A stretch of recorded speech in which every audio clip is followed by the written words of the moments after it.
Have you ever wondered how they can cram 160 watts into a charger, multi-port charger, that fits in my tiny raccoon-like hands? Yes. Me too, Lupe. Not really. And Anker was kind enough to send me their prime 160 watt multi-port charger so I can disassemble it. That's right, they're paying me actual money to take apart their charger to show you guys how this thing actually works. I've always wondered how they get these things so small. So this has 160 watt max output, 3 USB-C ports, 140 watt from a single port, and it weighs 220 grams. And it's foldable. It even has this little touch screen so you can cycle through all the different information that the charger gives. So like the wattage, what each port is pulling. It shows you the temperatures, which are smart protected, and it shows you the charging mode. You can actually select between 3 different charging modes here, depending on what you have connected. And it has Bluetooth, which is insane. You can actually view the stats of the charger in the app and like set different modes for the charging. It's pretty sick. So right now I have it plugged into AirPods Pro, iPhone 17 Pro, and my Kojima laptop. So you can see all the wattage that it's pulling here. But you guys aren't here for me to read you specs, right? You're here to see what's inside this bad boy, this little box of wonders. So let's get started. Now, I am not messing around with this thing. I'm wearing my safety glasses and my safety gloves. Lupe is wearing his safety outfit. So let's get started. All right, let's start with the top. This thing is not meant to be disassembled, but we're gonna try our best. COVID. We unclipped everything. Oh, that's the good stuff. So this isn't just like random putty. It's actually thermal compound, so silicone thermal compound. Anker used a mold release gel filling process to basically turn the entire charger into a uniform temperature body. So it'll pull heat away from the hottest components using this compound. So most chargers use a traditional silicone dot application, but it's not effective. You'll see like certain spots will get super hot and others will be cool. This is why Anker used this mold release. We're gonna see a lot more of this stuff peel away as we go through the rest of the charger. But first we have to take off these 3 screws because the prongs need to go, and there they are. This is what connects it to the outlet. All right, next we are gonna take off the cover for the ports without breaking it. I don't have faith in myself to do that, but we're gonna try. Ah, look at that. Now, to get the screen off, I don't wanna break it, so I'm gonna use some 99% isopropyl alcohol to just gently eat away at the adhesive seal that's on there. And now we're gonna see if I can get this to come up. Rest in peace, my spudgers. If anything, this just shows you how actually like strong this plastic is. Like, this is not cheap plastic. You wonder why this charger costs like $100. Start by looking at the plastic. This is not cheap plastic. If they made laptop hinges out of that plastic, we see a lot less broken hinges. Now, of course, Anker gave me directions for the teardown. Did I read them? No, because I'm the greatest technician that's ever lived. and I don't need no directions. Do I regret not reading those directions? Yes. Oh, I think we got it. Oh, Lupe, I think we got it. Ah, there's the cable. See, I don't want to rip that cable there. You see that cable right there? That's the backlight for the LCD, I think. Oh yeah, this LCD's cooked. Sorry, Anker. Oh, there we go. Ah, so the LCD was glued. There's some glue right there. That little piece of, I think it's copper, that's how the touch knows that you're touching. Because that piece of copper goes to this spring, and it's conductive, and then it knows that you're pressing the button. Unfortunately, I don't think you're going to be able to see if you're pressing the button because I broke the LCD. But we don't talk about such things in this video. All right, LCD comes out. It's connected with a little ribbon cable right there.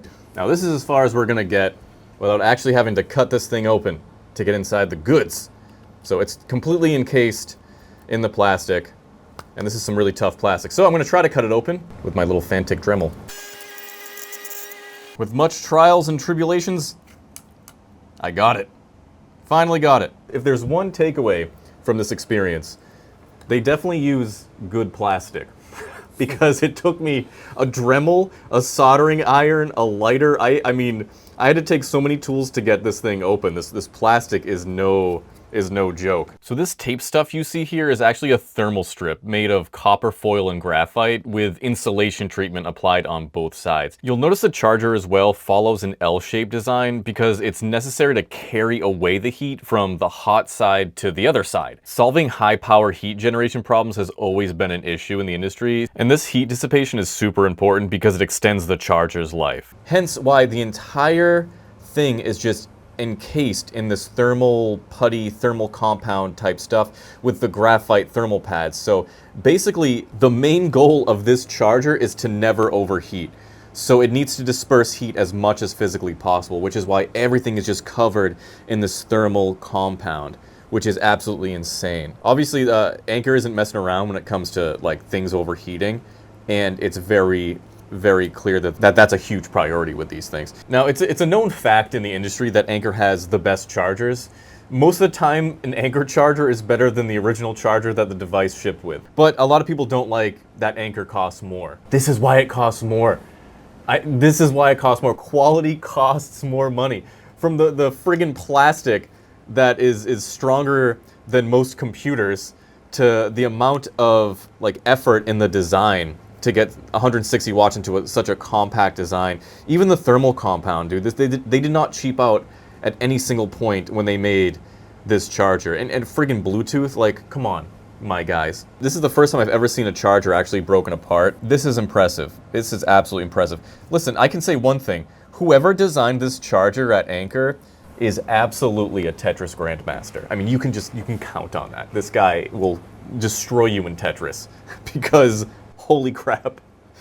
How do they do this? This thing has 9 PCBs. It's like squeezed into a space that typically only holds 4. They do it by implementing something they call extreme 360-degree 3D stacking, which basically means that they're Tetris masters and they somehow just like jammed everything together and used the thermal putty and the L-shaped design to make sure the heat gets dissipated away. Out of all the qualities that this charger has, that's hands down like the one that makes it so small. It's the most impressive one. It's what sets Anker apart from all the other chargers in this category. So I've scraped off the thermal compound as much as I could just to show off the chips.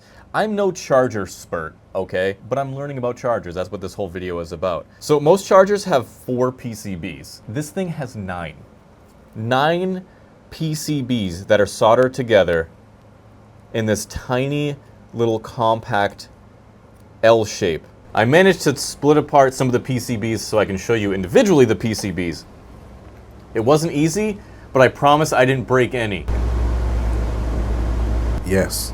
And here we are. I had to pry, kick, smack, and do other things I won't mention to get hold of these 9 PCBs. All of these fit in that charger. Absolutely insane. And out of all 9 of these, I do have a favorite one, which is these little guys right here. So these aren't alien antennas. They're actually 2 tiny thermistors that monitor the charger's temperature over 10 million times a day, which is as often as I think about your mother. Their job is to make sure the charger doesn't reach a temperature that can damage itself. And Anker calls this whole system the Active Shield 4.0 system. All right, now it's time to get into the nerdy part of the video by talking about some chips. So you know this is a GaN charger, but what does GaN even stand for? So GaN is gallium nitride. It's a high-performance semiconductor material that's basically superior to traditional silicon. It has higher operating voltages, faster switching speeds, and greater power efficiency with lower heat generation. These are the 2 GaN chips on the charger itself, but GaN alone isn't sufficient to achieve 160 watts at this size, which is why Anker has a proprietary system called M-Buck, which basically splits the load, and that's what these 3 tiny step-down inductors are. So by using this design, Anker reduced the required inductor volume to just 1/4 of that found in a conventional design, as you can see in the comparison here. But the brain that's running the whole operation is this little guy right here. It monitors each port's power demand in real time and will dynamically reallocate every 2 minutes. But the only way it knows what's connected are through these tiny TIMs down here. Each port has one of these, and they're responsible for handshaking with devices and identifying actual power requirements and protocols. All these components working together is what makes up Anker's proprietary Power IQ 5.0 system. And of course that system sets it apart from every other GaN charger. To put all that into perspective, this thing can charge a 16-inch MacBook Pro, an iPhone 16 Pro Max, and an 11-inch iPad Pro from 20 to 80% in the same exact time as the 3 original chargers. Very impressive. I hope you guys enjoyed the video. I enjoyed taking this thing apart and learning about chargers because it's one of the things you really don't think about, right? You just plug it into your computer. Do you remember how big 160 watt chargers were for laptops and stuff? They were huge, huge. And now they fit in the palm of your hand and they're as big as an AirPods case. It's crazy. It's crazy. But yeah, thank you for watching. Thank you, Anker, for paying me to tear down your charger. I think I'm living a dream right now because, like, what the heck? That's awesome. I'm very grateful for that. Check out the charger. I'm sure I'll have it in the description below. You guys can grab it. It's an awesome charger. I mean, I wish they sent me 2.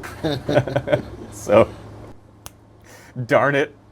But yeah, thanks. I hope you enjoyed the video. Until next time.